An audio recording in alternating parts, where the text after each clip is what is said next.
Hello बच्चों, welcome back to my channel. कैसे हैं आप सब लोग। यूपी बोर्ड में आप लोग का एग्जाम होने वाले हैं, वैसे कि डेटशीट आ गई है। तो बिजनेस स्टडीज का जो पार्ट 2 है वहां से स्टार्ट हम कर रहे हैं।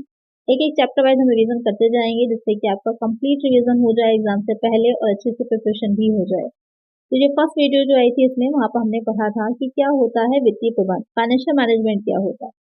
आज की वीडियो का हमारा टॉपिक रहेगा कि वित्तीय नियोजन क्या है, फाइनेंशियल प्लानिंग क्या होती है, उसकी मीनिंग क्या होती है, डेफिनेशन क्या है, क्या प्रोसेस रहती है, उसके क्या ऑब्जेक्टिव्स रहते हैं। तो ये आज का हमारा टॉपिक रहेगा। तो वीडियो को शुरू करते हैं। लेकिन शुरू करने से पहले चैनल को सब्सक्राइब जरूर से कर लीजिए। यहाँ पर आपको कंप्लीट प्रिपरेशन करा दी जाएगी। एग्जाम तक आपसे पहले ही पूरा रिवीजन आपका हो जाएगा। तो उसमें सबसे पहले क्या है वित्तीय नियोजन। तो हमने ये तो समझ लिया कि फाइनेंशियल मैनेजमेंट क्या होती है, लेकिन मैनेजमेंट की जहां भी बात होती है तो आपको पता ही है सबसे पहला काम मैनेजमेंट में क्या किया जाता है, नियोजन किया जाता है, प्लानिंग की जाती है। यहाँ पर सबसे पहले स्टार्ट हो जाती है कि किस तरह से कैसे हमें वित्तीय प्रबंध करना है। उसके लिए हम सबसे पहले प्लानिंग करते हैं। तो प्लानिंग होती क्या है, भविष्य में क्या किया जाना है इसका पूर्वानुमान लगाना ही नियोजन कहलाता है। हम जो कुछ भी फ्यूचर में करने वाले हैं, जैसे कि आपका बोर्ड के एग्जाम्स हैं, आप लोग प्रिपरेशन अपनी कर रहे हो, तो आपने पहले से ही ये डिसाइड किया होगा कि किस तरह से आपको प्रिपरेशन करनी है, क्या तरीका रहेगा, कैसे आपको पढ़ना है, कितना टाइम रिविजन के लिए रखना है, आपको कैसे प्रैक्टिस करनी है, कैसे प्रीवियस क्वेश्चंस को सॉल्व करना है। ये सारी आपने पहले से ही चीजें सोच के रखी होंगी और उसी के अकॉर्डिंग आप अपनी स्टडी को प्लान करके आगे बढ़ रहे हैं। तो वही क्या है, प्लानिंग कहलाती है, वही नियोजन कहलाता है कि भविष्य में हमें क्या करना है इसका हम पहले से ही पूर्वानुमान लगा लेते हैं, वो नियोजन कहलाता है। तो वित्तीय नियोजन से तात्पर्य भविष्य में वित्त की आवश्यकता। अब जब बात हो रही है वित्तीय नियोजन की, तो उसी में है कि जब आप वित्तीय नियोजन कर रहे होते हैं तो आप वित्त की कितनी भविष्य में कितना हमको फाइनेंस की आवश्यकता रहेगी फ्यूचर में, उसकी प्राप्ति हम कहाँ से करेंगे, उसका उपयोग कैसे करेंगे, इसके बारे में पूरा आप प्लानिंग करते हैं, वही आपका वित्तीय नियोजन कहलाता है। तो वित्तीय नियोजन वित्त क्रिया के पूर्व निर्धारण करने से है, ताकि संस्था के उद्देश्यों को पूरा किया जा सके।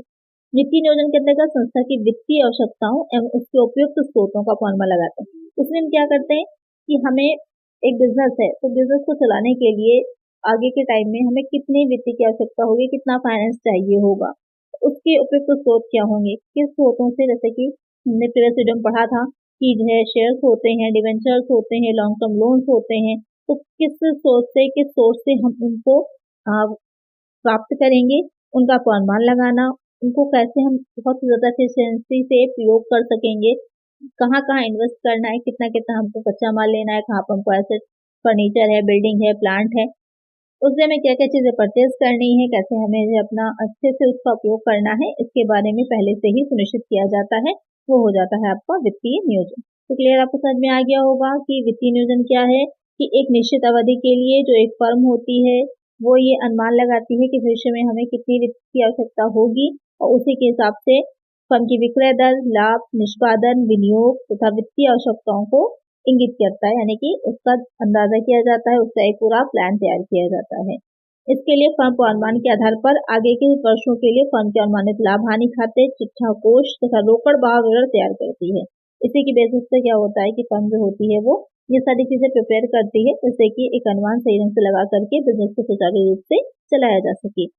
इसीलिए वित्तीय पूर्वानुमान वित्तीय नियोजन का अभिन्न अंग माना जाता है। यानी कि जब भी नियोजन की बात आएगी तो पूर्वानुमान और कॉस्टिंग जो होती है, जैसे कि मौसम का पूर्वानुमान लगाया जाता है कि आने वाले दिनों में किस तरह का रहेगा, इसी तरह से जो एक व्यवसाय होता है वहां पर वित्त का पूर्वानुमान लगाया जाता है कि आने वाले टाइम में हमको कितनी वित्त की आवश्यकता रहेगी। और जहां भी नियोजन की बात आती है सबसे पहला पॉइंट उसमें पूर्वानुमान ही आएगा।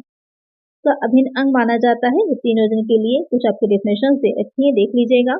इसमें से अगर वित्तीय नियोजन क्या है पूछा जाता है, अर्थ आपसे पूछा जाता है, तो वहां पर आप डेफिनेशन भी लिखते हैं तो आपको मार्क्स अच्छे मिलते हैं। तो यहाँ पर डेफिनेशन जैसे कि वॉकर एवं वॉगन की दे रखी है।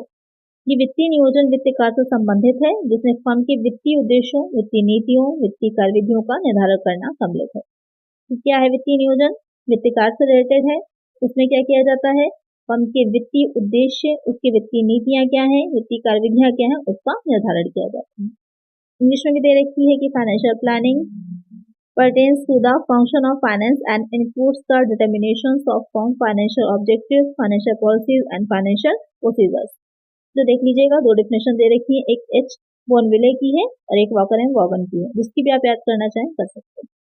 नेक्स्ट इसमें आप देखते हैं वित्तीय नियोजन की प्रक्रिया, प्रोसेस ऑफ फाइनेंशियल प्लानिंग की प्रोसेस क्या होती है फाइनेंशियल प्लानिंग की। हमें ये तो पता चल गया है कि हमें फाइनेंशियल प्लानिंग करनी है, हमें प्लान तैयार करना है, लेकिन प्लान अच्छा तभी होगा जब एक प्रोसेस अच्छी होगी, हमारी जो भी हम तरीके से प्लान अपना बनाना चाह रहे हैं उसे एक सही ढंग एक सुचारू रूप से प्रोसेस में रहेंगे तब। तो क्या हो जाती है, तो यहाँ पर 3 पॉइंट्स दे रखे हैं। पहला है वित्तीय उद्देश्यों का निर्धारण। सबसे इम्पोर्टेंट है कि हम ये डिसाइड करें कि हमारे ऑब्जेक्टिव्स क्या हैं। जैसे कि आप भी परीक्षा की तैयारी कर रहे हैं अपनी, तो आपके ऑब्जेक्टिव्स होंगे कि आपको इतने परसेंट मार्क्स लाने हैं, आपको इस सब्जेक्ट में इतना डिस्टिंक्शन से पास होना है। तो आपने पहले से अपने उद्देश्य जो थे निर्धारित कर लिए। बिना गोल डिसाइड किए, बिना ऑब्जेक्टिव डिसाइड किए कोई भी काम नहीं किया जा सकता। हर काम में, जैसे कि आपका करियर ही है, आप फ्यूचर में क्या बनना चाहते हैं, क्या करना चाहते हैं, आप ऑलरेडी डिसाइड कर चुके हैं, तो आपके उद्देश्य निर्धारित हैं। ठीक वैसे ही बिजनेस में होता है कि आपने पहले से आपके क्या उद्देश्य होते हैं आप डिसाइड कर लेते हैं। तो जब हम नियोजन का काम करेंगे वहां पर भी सबसे पहले हम अपने उद्देश्य डिसाइड करेंगे। इसमें क्या रहेगा, तो संस्था के वित्तीय उद्देश्यों का निर्धारण किया जाता है। अब ये अल्पकालीन भी हो सकते हैं और दीर्घकालीन, ये बहुत इंपॉर्टेंट पॉइंट है। जब भी नियोजन या प्लानिंग की जाती है तो शॉर्ट टर्म भी होती है, लॉन्ग टर्म भी होती है। अब जैसे कि आप हैं, एग्जाम है, तो पर डे आप अपना एक गोल सेट करते हैं कि आज पूरा दिन में मुझे इतना पढ़ लेना है, इतना रिवीजन कर लेना है, तो वो आपका शॉर्ट टर्म के लिए हो गया। या अगर आप ये सोचते हैं कि फ्यूचर में आपको कुछ बनना है, जैसे कि आप कॉमर्स साइड ही लेकर आगे बढ़ना चाहते हैं, सीए करना चाहते हैं, बैंक में जाना चाहते हैं, वो आपका लॉन्ग टर्म गोल हो जाता है। ऐसे ही सेम बिजनेस में भी होता है कि शॉर्ट टर्म, अल्पकालीन। बिजनेस की अगर हम बात करेंगे तो 1 वर्ष की अवधि तक के लिए, 1 ईयर तक के लिए अगर आप कोई प्लानिंग कर रहे हैं तो अल्पकालीन है, उससे ज्यादा के लिए कर रहे हैं तो दीर्घकालीन में आ जाती है।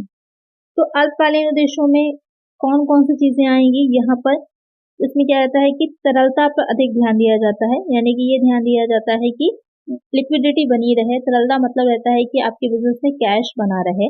अगर आपने सब जितना भी आपके पास पैसा है आपने सब जगह अलग अलग जगह पर लगा दिया, अब आपके हाथ में कुछ भी कैश नहीं है, अचानक आपको आवश्यकता पड़ गई, तो वहाँ पर प्रॉब्लम हो जाएगी, क्योंकि फौरन कैश का इंतजाम करना या कैश में कन्वर्ट कर पाना संपत्तियों को पॉसिबल नहीं हो पाएगा। तो इसलिए क्या रहता है कि कितनी तरलता से यहाँ सीधा मतलब होता है कि आपके बिजनेस में कितना कैश है। ये आपका अल्पकालीन हो जाता है। और दीर्घकालीन उद्देश्य क्या होते हैं, कार्यकुशलता, कि अच्छे से अच्छे एफिशिएंसी के साथ, कार्यकुशलता के साथ आप काम कर सके, जिससे कि आपका बिजनेस लॉन्ग टर्म में आगे बढ़ सके। दूसरा हो जाता है प्रोसेस की वित्तीय नीतियों का निर्धारण करना, डिटर्मिनेशन ऑफ फाइनेंशियल पॉलिसीज, कि आप ये डिसाइड करते हैं कि नीतियां, पॉलिसीज क्या रहेंगी, किस तरह से आप कार्य करेंगे। इसके अंतर्गत क्या आता है कि वित्तीय नीतियां निर्धारित की जाती हैं ताकि वित्तीय उद्देश्यों को पूरा किया जा सके। इसमें पूंजीकरण की नीति, पूंजी संरचना है, लाभांश वितरण नीति है, उधार नीति है, आदि को सम्मिलित किया जाएगा। फिर आ जाएगा वित्तीय कार्यविधियों का निर्धारण, कि फाइनेंशियल प्रोसीजर्स क्या रहेंगे। आपने उद्देश्य निर्धारित कर लिए, आपने पॉलिसीज को बना ली, अब आप फाइनेंशियल प्रोसीजर्स की तरफ चलते हैं कि किस तरह से आपकी कार्य विधियां क्या रहेंगी। इसमें क्या रहता है, इसके अंतर्गत यह निश्चित किया जाता है कि किसी काम को किस क्रम में पूरा किया जाए। जैसे कि प्रारंभिक वर्षों में समतांश पूंजी पर निर्भर रहने का निर्णय एक नीति है, लेकिन समतांश पूंजी प्राप्त करने के लिए उठाए जाने वाले विभिन्न कदम वित्तीय कार्यविधि है। कार्यविधि का मतलब होता है कि जो आपने नीतियां बनाई होती हैं उनको आप एग्जीक्यूट किस तरह करें। जैसे आपने प्लानिंग कर ली अपने परीक्षा से रिलेटेड, अब आप डेली जो आपके टारगेट्स हैं या आप मंथली जो आपके टारगेट्स हैं, आप उनको किस तरह अचीव कर पा रहे हैं, कैसे कर रहे हैं, वो हो जाता है कार्यविधि। एग्जीक्यूशन क्या है आपका, तो ये हो जाती है प्रोसेस कि पहले आप उद्देश्य निर्धारित करेंगे, उसके बाद आप नीतियां बनाएंगे, फिर उन नीतियों का कार्यान्वयन करेंगे। ये हो जाती है पूरी प्रोसेस।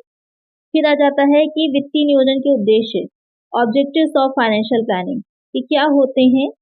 फाइनेंशियल प्लानिंग अगर हम कर रहे हैं उसके ऑब्जेक्टिव्स हमारे क्या होते हैं, तो बहुत ही सिंपल और इजी सा है। पहला तो हो जाएगा समय पर वित्त उपलब्धि को सुनिश्चित करना, कि अगर हमने पहले से फाइनेंशियल प्लानिंग अच्छे से कर रखी है तो हमें जब भी आवश्यकता होगी तो हमारे पास वित्त की अवेलेबिलिटी होगी, हमारे पास वित्त उपलब्ध होगा। दूसरा हो जाता है वित्त का उपयुक्त शेष सुनिश्चित करना, कि कितना हमारे पास बैलेंस में रहना आवश्यक है, कितना रहना चाहिए। जैसे कि सेविंग्स हम लोग क्यों करते हैं, ताकि जब आवश्यकता हो तो उन सेविंग्स का यूज कर सकें। सेम बिजनेस से भी यही चीज होती है कि यह सुनिश्चित किया जाता है कि रोकड़ शेष आवश्यकता से अधिक या कम ना हो। आवश्यकता से अधिक या कम होना दोनों ही परिस्थितियां हानिकारक होती हैं, यानी कि आवश्यकता पड़ने पर हमारे पास इतना वित्त होना चाहिए कि हमें जो भी टेम्परेरी प्रॉब्लम्स आ रही हैं उनको हम सॉल्व कर सके। तो ये दो मेनली उद्देश्य होते हैं, एक है वित्त की उपलब्धि को सुनिश्चित करना और शेष सुनिश्चित करना, कि कितना शेष होना चाहिए, न बहुत ज्यादा न बहुत कम। तो संक्षेप में कहा जा सकता है कि वित्तीय नियोजन का उद्देश्य आवश्यक वित्त की उपयुक्त मात्रा में तथा सही समय पर उपलब्ध कराना। फिर आ जाता है वित्तीय नियोजन का महत्व कि इम्पोर्टेंस ऑफ फाइनेंशियल प्लानिंग, कि क्या होती है फाइनेंशियल प्लानिंग की इम्पोर्टेंस। तो व्यवसाय की सफलता वित्तीय योजना पर निर्भर करती है। वित्तीय योजना यदि सर्वोत्तम है तो व्यवसाय निश्चित रूप से सफल होगा। मतलब कहने का ये है कि वित्तीय नियोजन क्यों इम्पोर्टेंट है।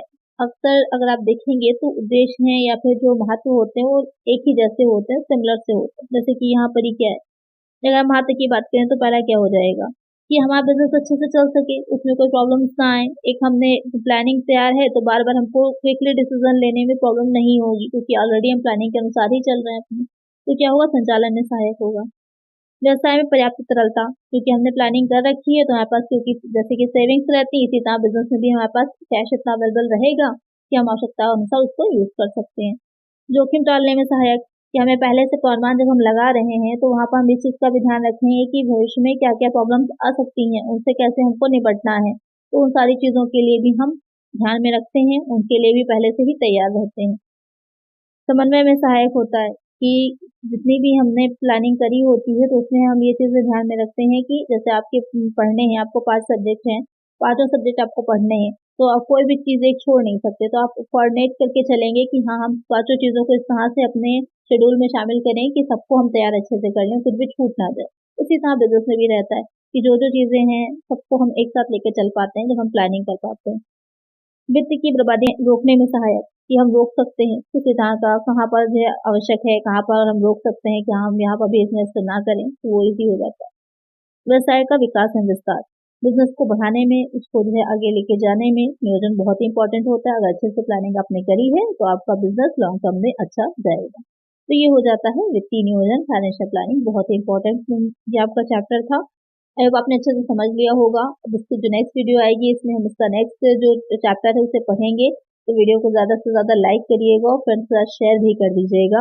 अगर वीडियो अच्छी लगी है तो इसके क्वेश्चंस कौन से इंपॉर्टेंट हैं या जो आपके शॉर्ट क्वेश्चंस कौन से, वो नेक्स्ट वीडियो में हम कवर करेंगे।